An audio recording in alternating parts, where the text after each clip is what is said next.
Hey folks, Jason here. We're going to take a look at the LG Optimus Slider with Virgin Mobile.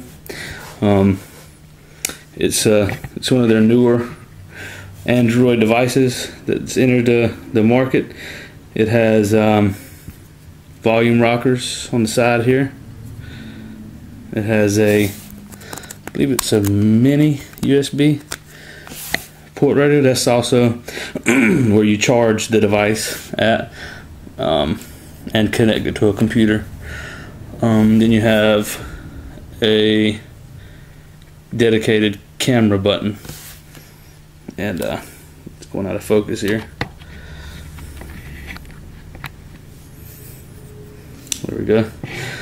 Okay, so I've had this phone for 4 or 5 days, and really like the phone. I moved over from Straight Talk. I had the Nokia E71, which they call a smartphone. I call it a dumb phone. It was a horrible experience. I went from T-Mobile. I had a Samsung Galaxy S phone, but my plan was with me and my wife and data, just one data. It was around $125, $130 a month.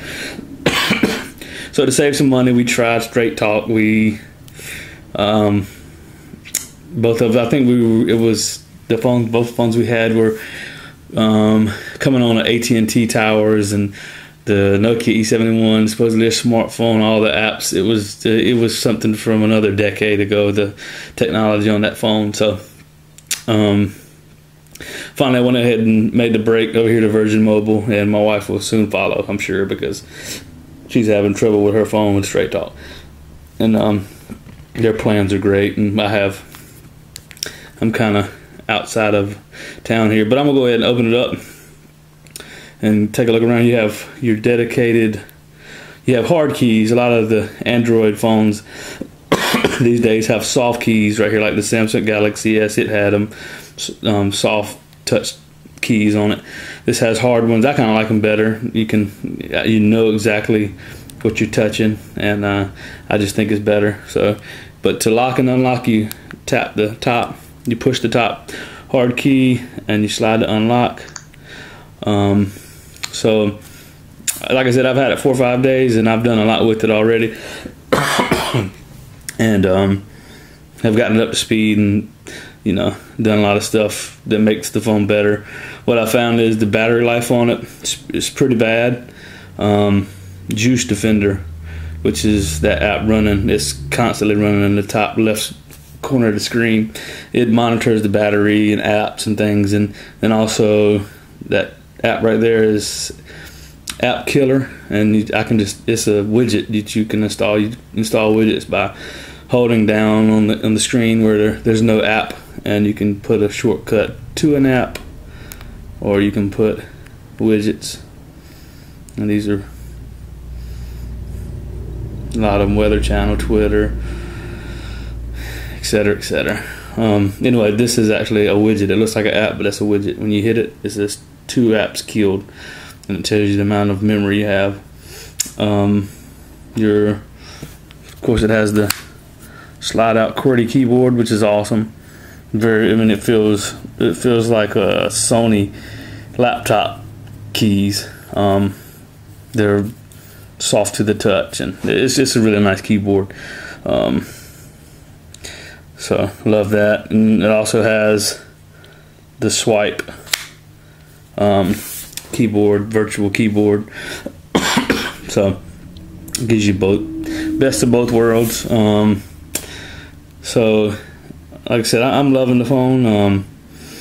Apps are great to access your apps. There's several ways to do it. That's one. To manage your apps, this is typically on Android phones, those 4 squares. That's your to go to settings, to do a quick launch of settings, wallpaper, search, notification. So you can go and manage apps. And one thing I recommend, I think this has maybe 200 200 megabytes of internal space, and which is not much. Some of your apps like Skype. There's a couple more. I actually removed a couple because they were too big. But I think Skype is like 20 megabytes, and so you can imagine it would only take 10, 20 megabyte apps to fill up your internal storage. So the one thing I recommend to do is you can click on an app. On most of them, it gives you the option to right there. This one doesn't because it's grayed out, but you can move it to your SD card, and then that saves your internal memory. Let me try to find one where you could do that. Something I know I installed. Ones that are pre-installed, you can't do that usually, but Reader, like you could. I already have that one on the SD card. It says move to phone, so that one's saved on my SD card, and it's expandable up to 32 gigabytes. I don't know. I think I've cleaned it up really well, so I think I may not be able to find one that's not moved over. Is that over there? No, see, there's one. This is a Dolphin browser, HD browser, and I recommend it over the pre-installed browser, because the pre-installed browser isn't the typical Android browser that is like I guess you'd call it like Chrome or whatever, mobile Chrome, but this has let me show you, the T-Mobile regular, the browser pre-installed is a T-Mobile. Takes you to well, not from there, but when you launch it in other places, it launches with T-Mobile as a home page. Let me see if I can find it. See if it may be telling you a lie. Let me see. Yeah, see, there you go. When you launch it from the apps, that's the way the browser homepage is and the way it looks, and I don't think it's customizable. But I just learned something new, that this browser is the Google, like the Chrome mobile, which is a way better browser too. So I recommend using that one or Dolphin browser, which is a great browser.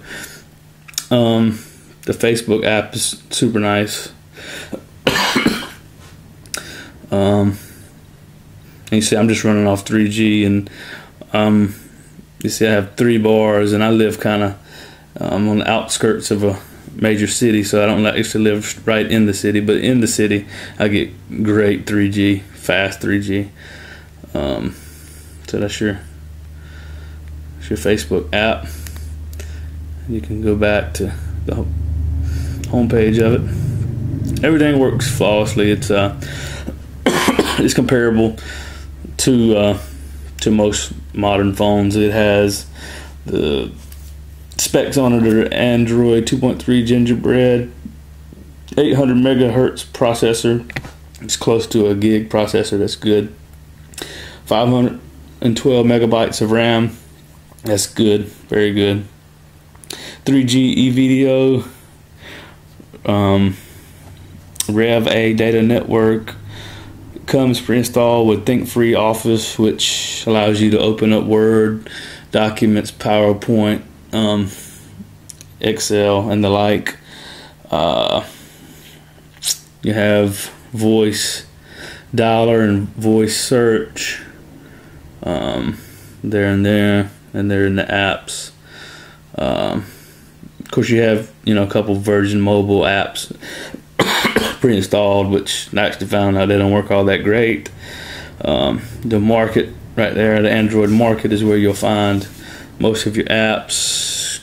Go to apps, and what I recommend doing when you hit the store, the market, as soon as it loads here. Let's see, I may need to connect the Wi-Fi. I see my bars are low, and there they go, coming back.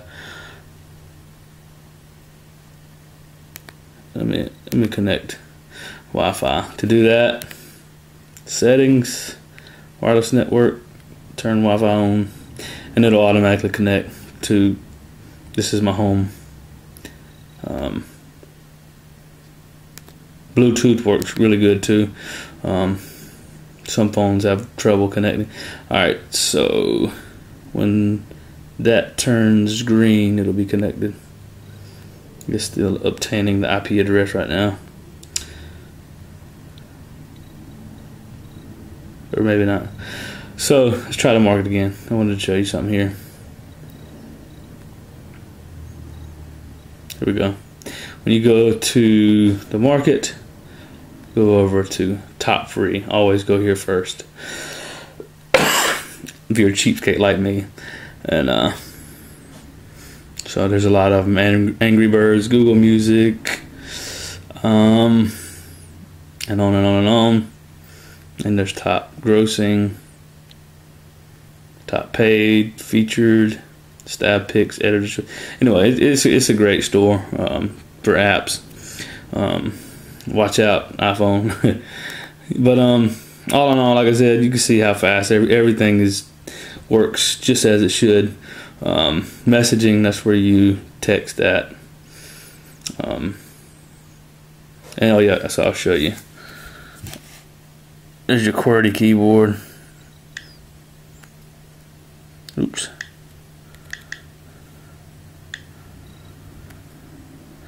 It keeps spelling jet. And I'm trying to say, hey.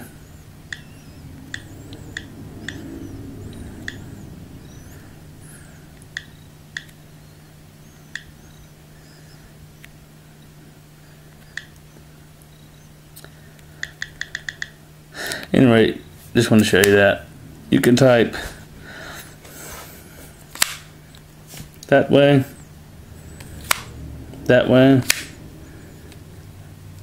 or that way. And you can change the keypad.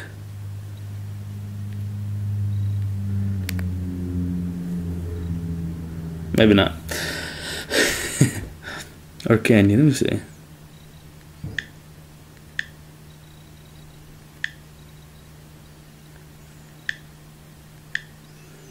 Okay. There. That's swipe tips.